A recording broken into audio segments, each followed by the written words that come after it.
this is actually an important story of our post 9/11 age, and what we've come to for the whole world. What they're doing is carrying over from their commitment to undermine markets, carrying that over to the commitment to undermine democracy. I think the mass media are not friendly toward capitalism and corporate America, and they're not close to corporate America. They are corporate America. We don't have the numbers yet. Hopefully we will, and hopefully it won't take too long, because by nature I'm not a very patient person. When you're in a jungle and all you've ever known is hunting or being hunted by prey or predators, your entire worldview is predicated around that. This is the Smells Like Human Spirit podcast. Go to smellsLikeHumanSpirit.com for a full archive of all of our episodes. Join the Facebook community at facebook.com/Smells Like Human Spirit. Peace.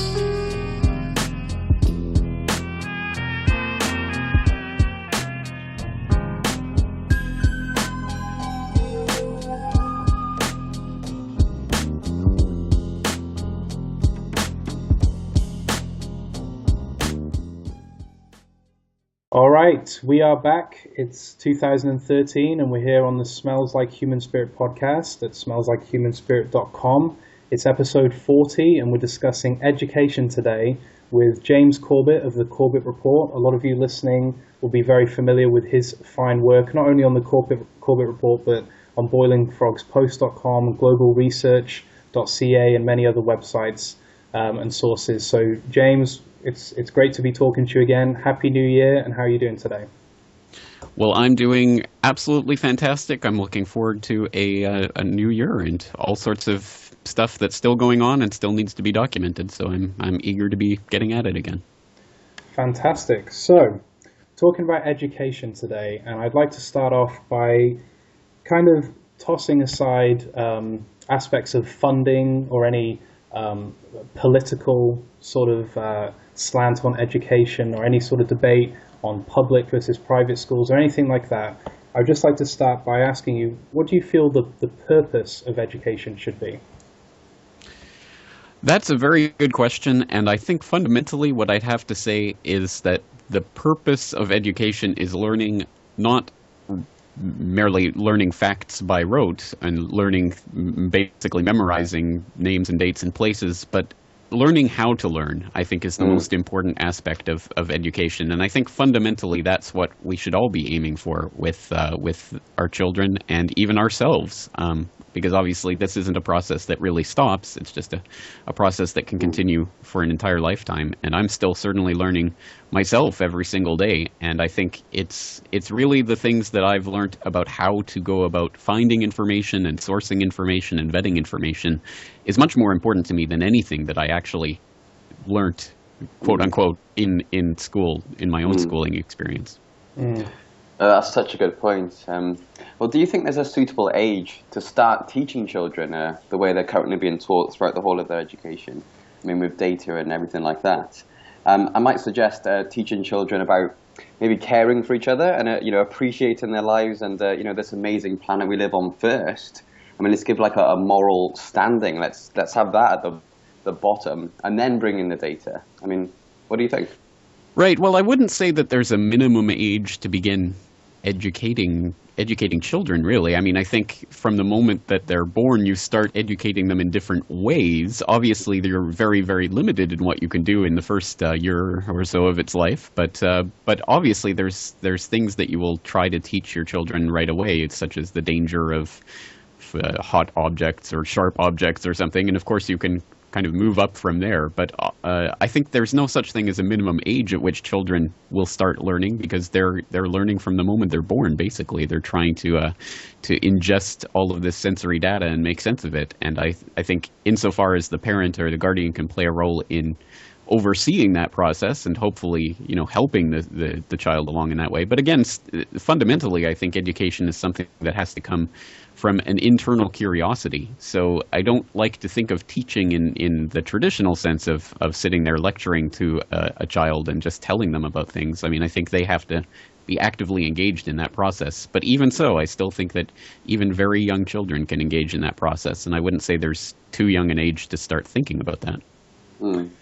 James, I have to give you credit for making myself, along with many other people, aware of this fantastic documentary entitled Children Full of Life. At least that's the loose English translation, which you can find on YouTube for anyone listening. Focuses on a Japanese teacher and how he relates to his students in the class, some young children. And what was really striking about this documentary was the focus on the emotional development of the children and the opportunities they were given to really express themselves and relate to the other children in class.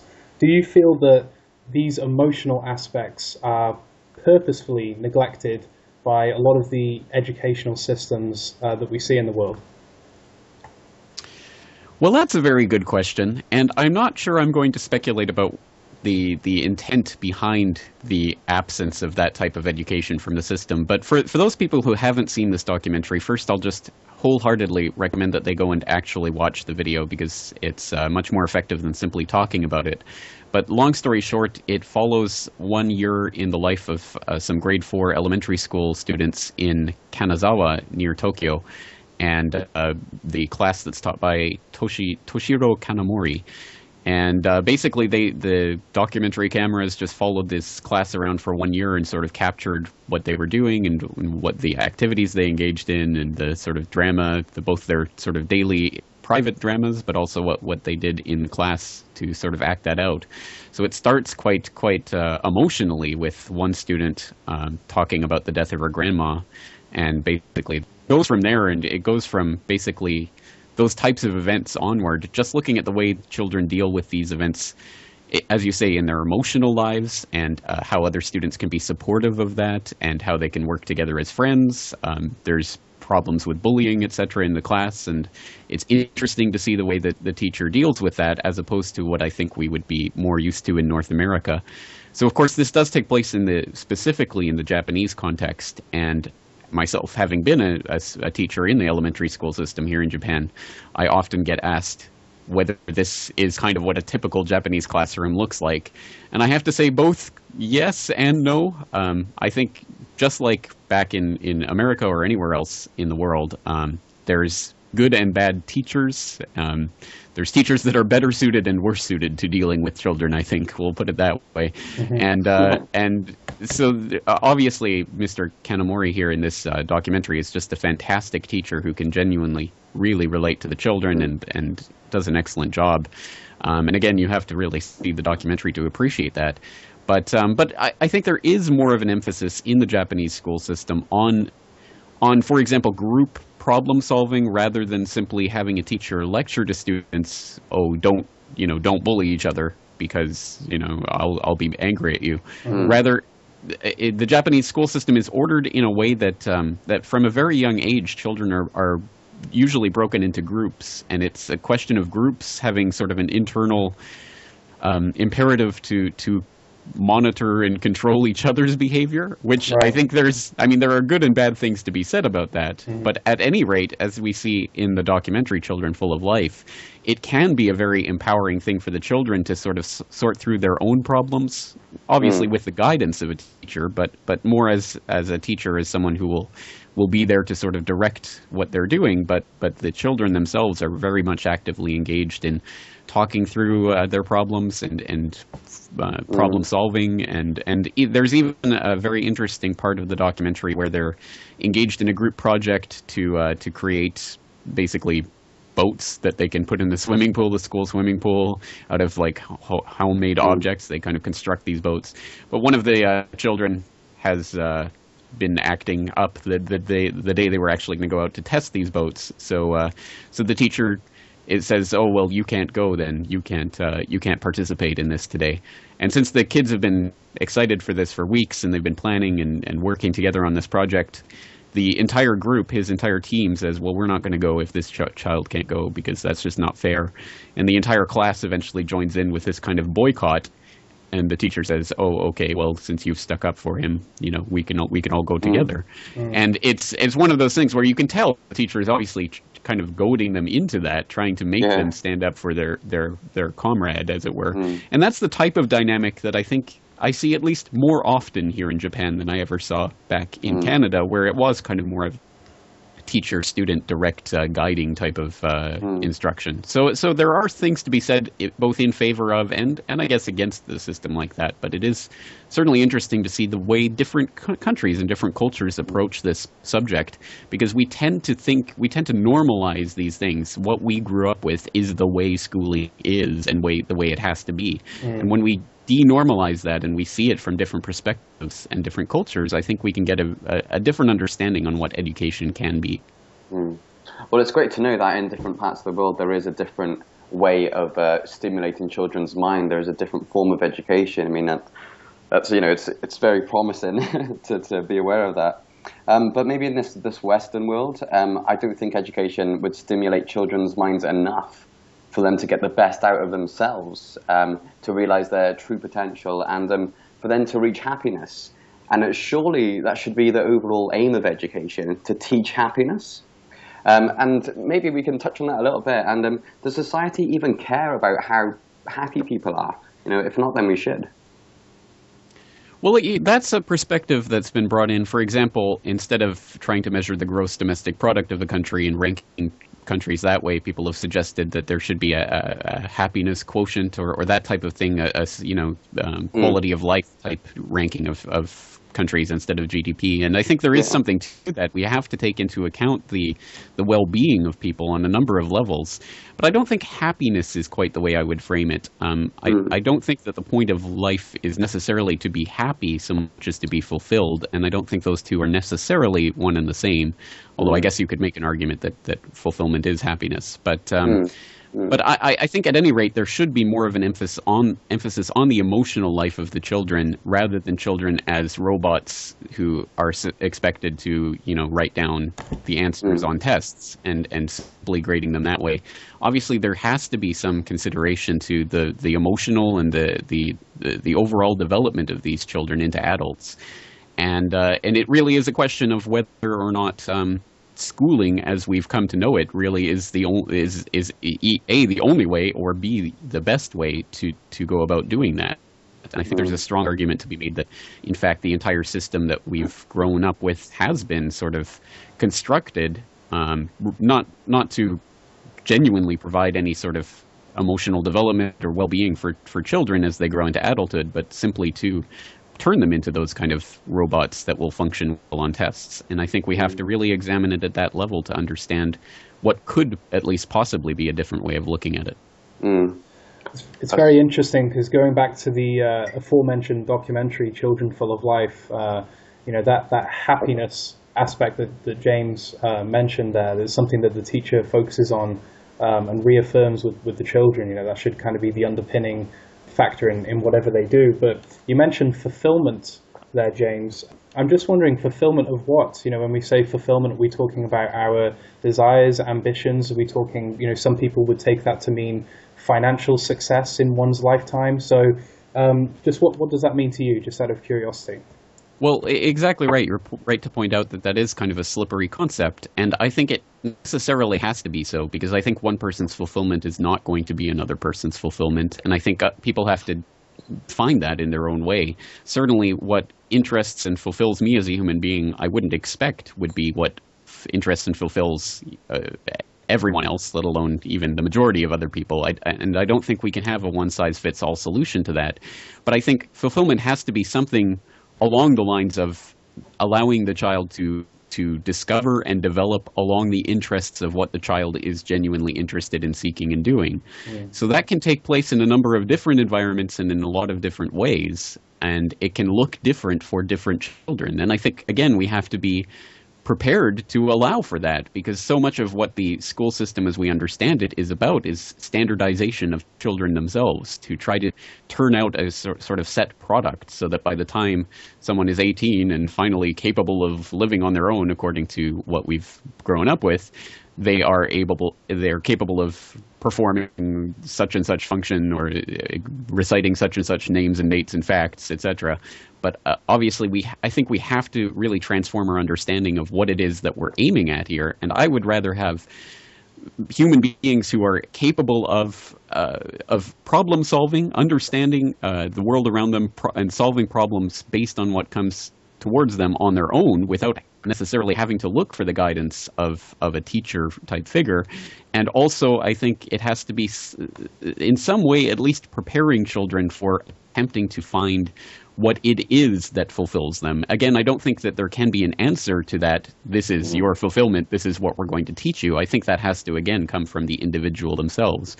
And certainly by the time I was 18 or even 20 or even 25, I still don't think I had even begun to scratch the surface of what I was capable of as a human being. And I didn't even begin my website until I was 27. And I think that's when I started to realize what it is that I think I've been put on this earth to do. So I don't think this is something that necessarily has to stop when we reach a certain age or reach a certain attainment in the education system. Again, fulfillment is something that can be a lifelong quest, and it can take a lot of different paths for a lot of different people. So with that being said, if we were to look at some of the world's education systems at the moment, to what extent do you feel they contribute to limiting people? To what extent do they contribute to social control rather than social upliftment? You know, a common refrain is education is the key, but there is a long history of governments and think tanks discussing ways that education systems can be used to suppress people from achieving autonomy and critical thinking. So just looking at of course, the wide spectrum of systems that we have, James, how far do you feel they contribute to that? Well, the influence is quite apparent, really, when you start to look into this. And I know you started off by saying without looking at the politics or the history of this, but I really think that we would be best served to take a look at some of the history of the way that the schooling system developed. And I think it's also important for us to firmly differentiate between the concept of education and the concept of schooling, because we talk about education and how important it is, and then we talk about schools as if that is the only form of education. And when we fail to differentiate between that, we can get caught into a system whereby we support the status quo and everything that's already happening in our school system, and without ever thinking to question sort of the underlying belief that we do need to be putting these children through the school system as we've known it, and shipping them off to schools to be taught by teachers for 8 hours a day and come home with homework and all of that. The form of schooling that we all grew up with is not necessarily the only form of education. And when you start to actually look at the history of how the school system, the public schooling system, started to develop, and in what form and in what way, it becomes extremely apparent that the schooling system, as opposed to the education, the idea of education, was developed specifically as a form of social control.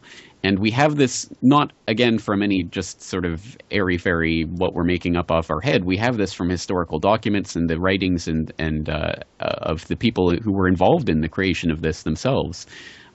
We had, for example, people like the robber barons of the 19th century, the Rockefellers, etc., the Carnegies, who were demonstrably absolutely essential in setting up the public schooling system, importing what had been a Prussian education system to, for example, the United States, and funding that into existence, starting a movement to try to make it a national standardized system, which would eventually lead into having a Department of Education with a national standardized curriculum. And all of this takes place in the context of the late 19th, early 20th century, amidst quite a bit of public backlash. It was by no means a straight line from A to B to go from the old forms of education to the public schooling system as we know it today.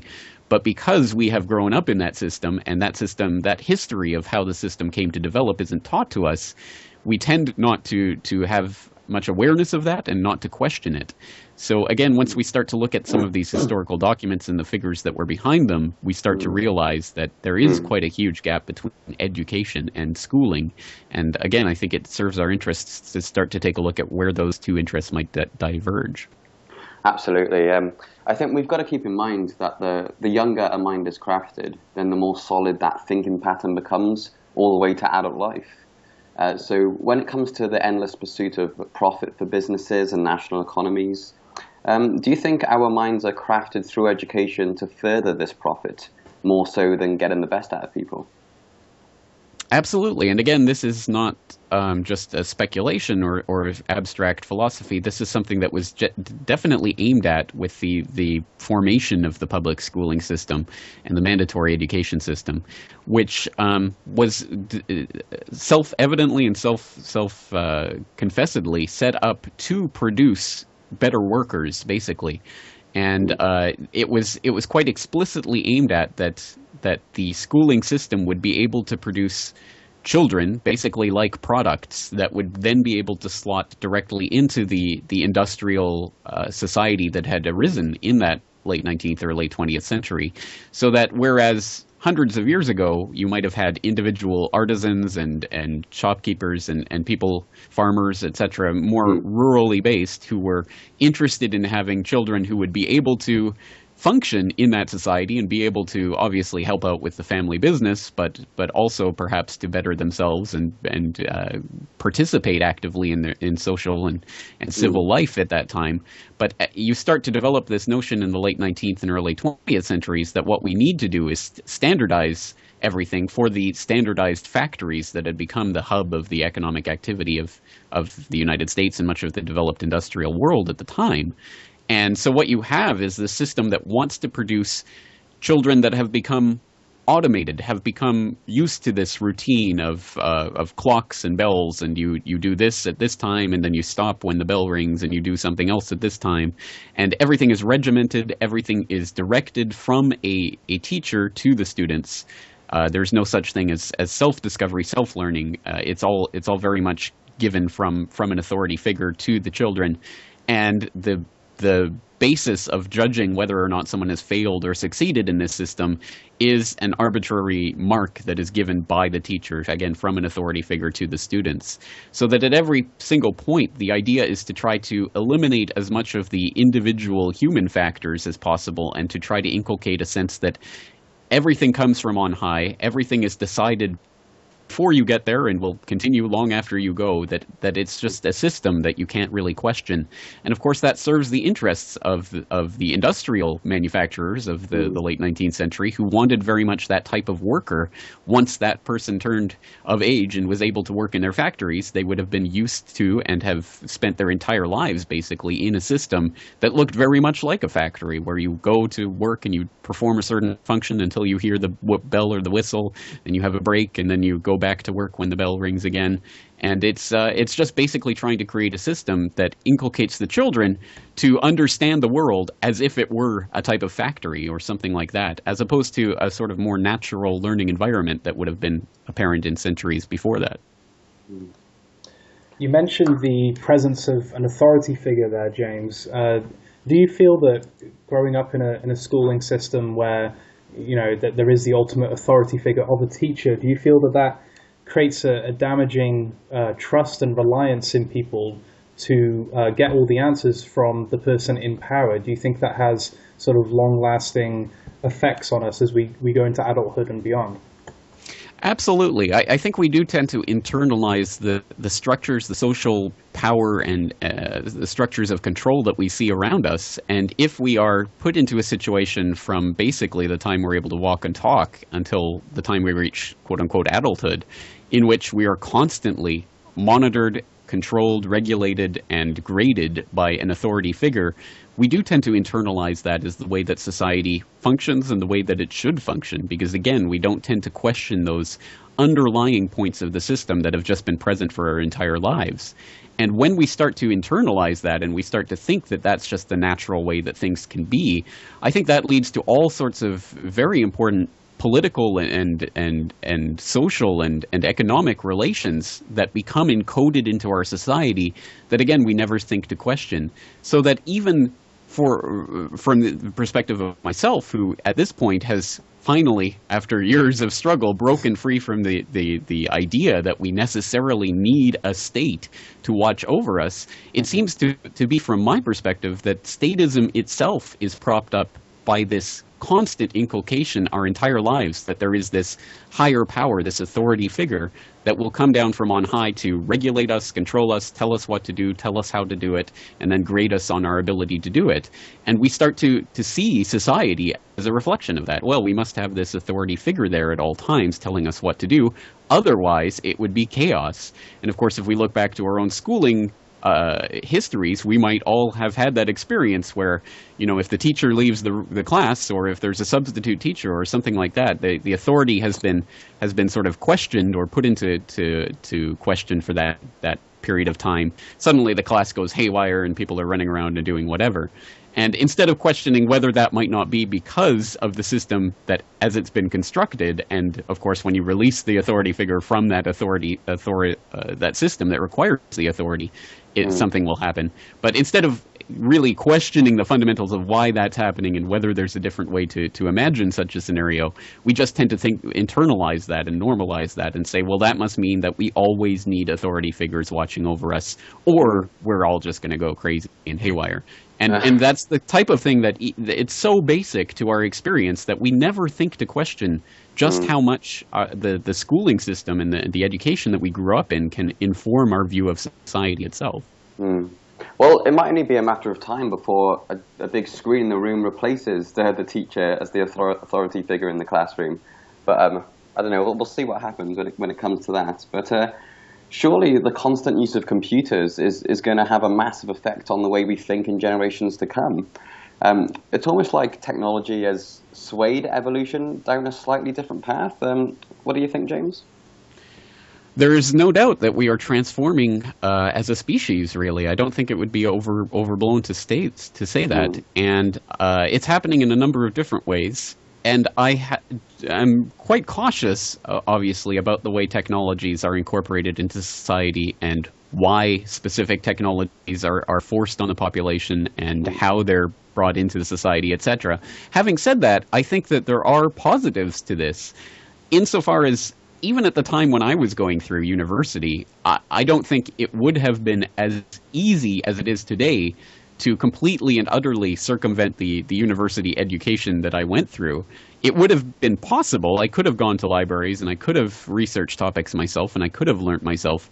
But I marvel to think at how much easier it is today to basically learn whatever it is you want to learn within seconds and basically almost for free. I mean, other than the cost of the computer and the internet connection, which even at public libraries, etc., you can get for free. So it is truly a revolutionary stage in human society, and I truly believe that we're still only beginning to understand the possibilities of what this represents and how this truly could utterly transform our idea of what it means to be, for example, a child going through the education system, and why we need to be basically putting them into classrooms every day to be overseen by a teacher when there's nothing that a teacher could teach them that they wouldn't be able to access on their own if they were so inclined. And so this raises the question of whether or not the schooling system as we've come to understand it is little more than a babysitter for these children. And I think that's something that will resonate with a lot of parents who think, well, obviously I can't have the children at home because I have to go out to work. So we need to put them in some place where they can be monitored and controlled all day. So that's, again, part of the sort of economic and societal structures which create the need, quote unquote, for the school system as we've understood it. But again, we are starting to get to that point where people can more and more take education into their own hands, quite literally, with the types of devices and technology that we have. And we're starting to see the beginnings of what this might look like. We're starting to see online courses that are given by even accredited universities and institutions for free over the internet. You can do self-testing and that type of thing. And it's really only a matter of time, I think, until people start really understanding what this means, and the fact that as far as I can see, the point of a post-secondary education in anything other than a very technical trade is just beyond me, why people would go through that, except, of course, that it is hardwired into our economy, that if you don't have a degree, then you're obviously not qualified for the work. So, again, there's a lot that we have to change in terms of mindset, but the technology to change the way we do things is already here right now. You talked about the need to create change there, James. I'm just wondering for any teachers that might be listening that feel they're hamstrung by a very rigid national curriculum or something similar, and they might be listening saying, well, this is all very nice, but I've got standards to meet and my kids need to pass their exams. What can they do as someone like yourself who has experience teaching? What can they do to start to create some change in their classrooms? Well, I sympathize with that position very much because as someone, again, who was a teacher here in the public school system for 4 years, I very much understand that there's a vast chasm between what we would like to see in classrooms and then what can actually be achieved given all the restrictions and restraints, etc. So it is extremely difficult, and obviously I don't think any individual teacher is going to be able to completely transform the system overnight.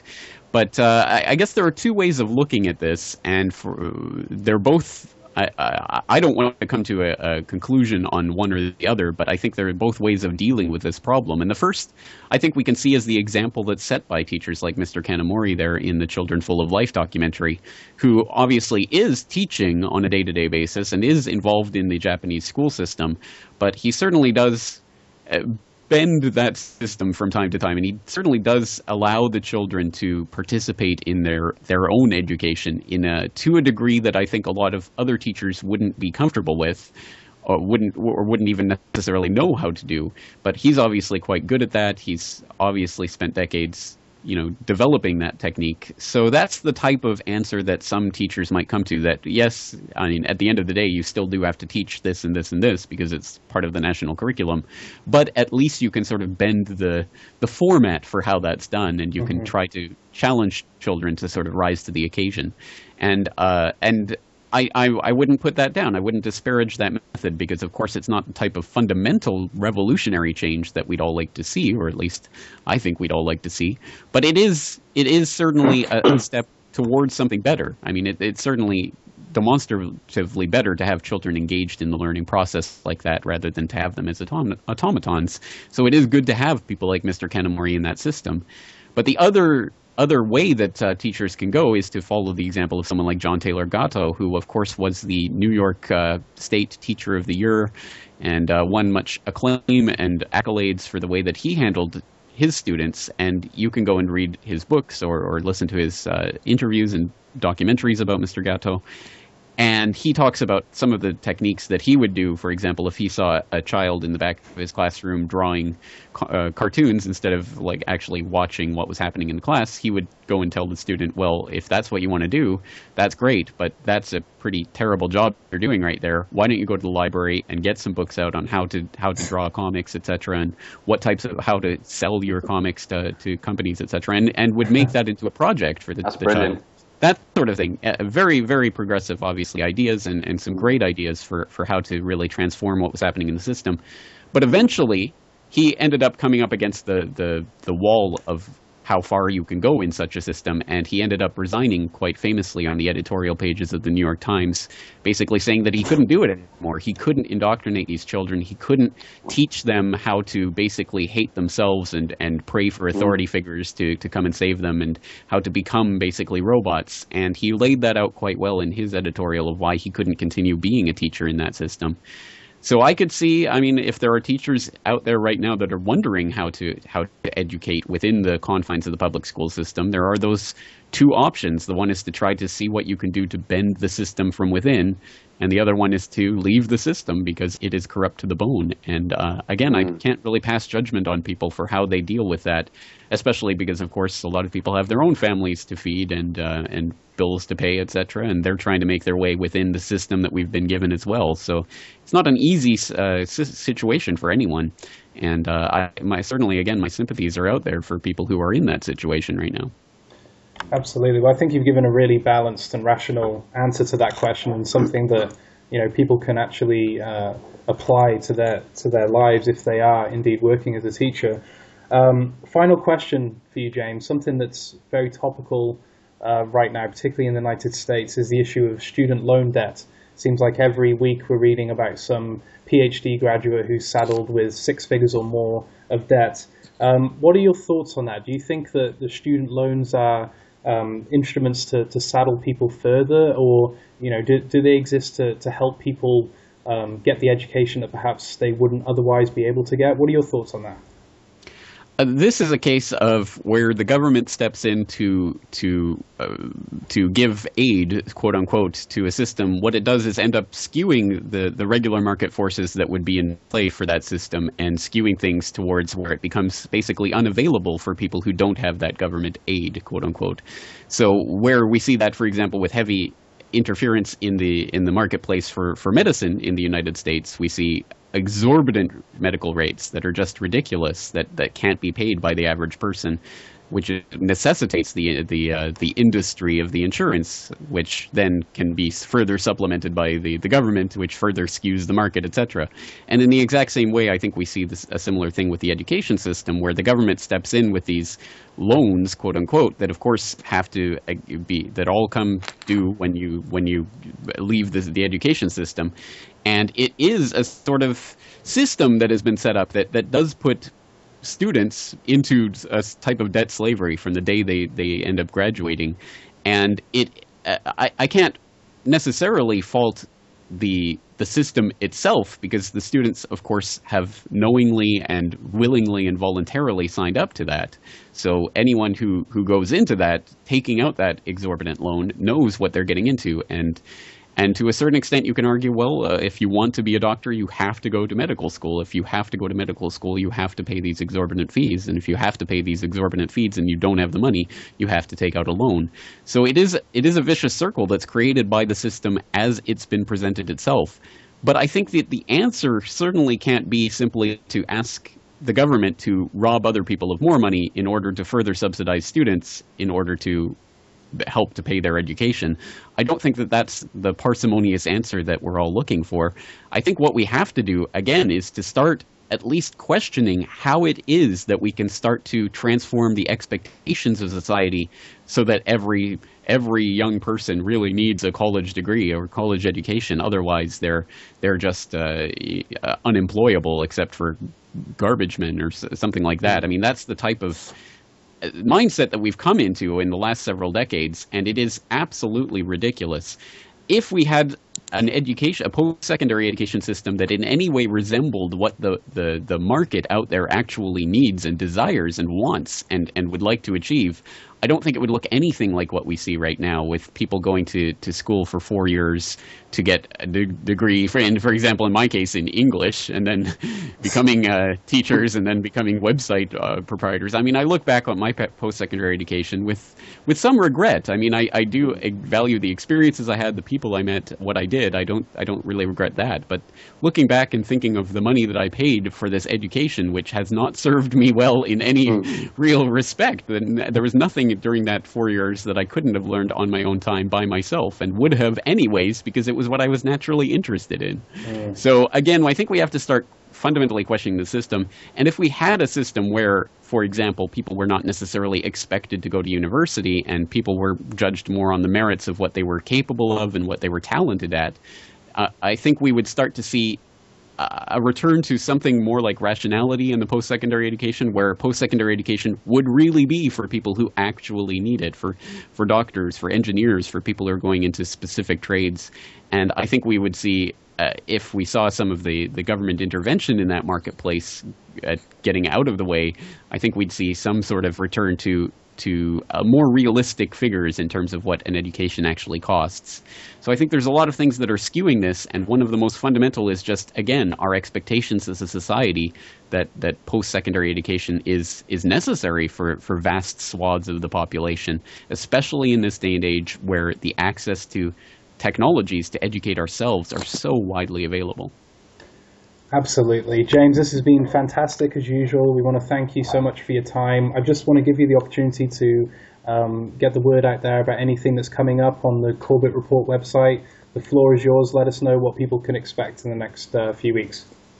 Well, I just want to let people know that, of course, I've been on my Christmas/New Year break, but I will be coming back in the next few days, and things will be returning to normal, except for the fact that my radio show, my weekday radio show, which used to air at 9 p.m. Central every weekday on RBN, will not be returning in the new year. That was just too much of a time commitment for me, and especially as I'm about to become a father, I will probably... many congratulations. Congratulations. Well, Yes. So in May, I'm going to be. We're going to have our first child. Wow. So I will Wow. be. I will be becoming a stay-at-home dad, and I'll start putting some of this theory into practice in terms of education, etc. So in preparation for that, I'm getting rid of the daily radio show, but I'll still be continuing my podcast, my interviews, my videos, my articles, and in fact increasing that with some new podcast series and video series that will be coming out shortly. So people can just stay tuned to corbettreport.com for all of that, and you can subscribe to the RSS feeds, obviously for free, just to stay in touch with what I'm doing.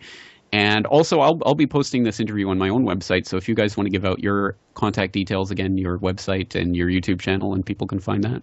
Excellent. Well, Excellent. again, many congratulations, James, and it's so great to see everything that you're involved in. You've made a huge contribution to alternative news, and it's just great to see that you're going from strength to strength. For people listening to this who it might be your first exposure to our podcast, the website is smellslikehumanspirit.com, and you can find a full archive of all of our episodes there.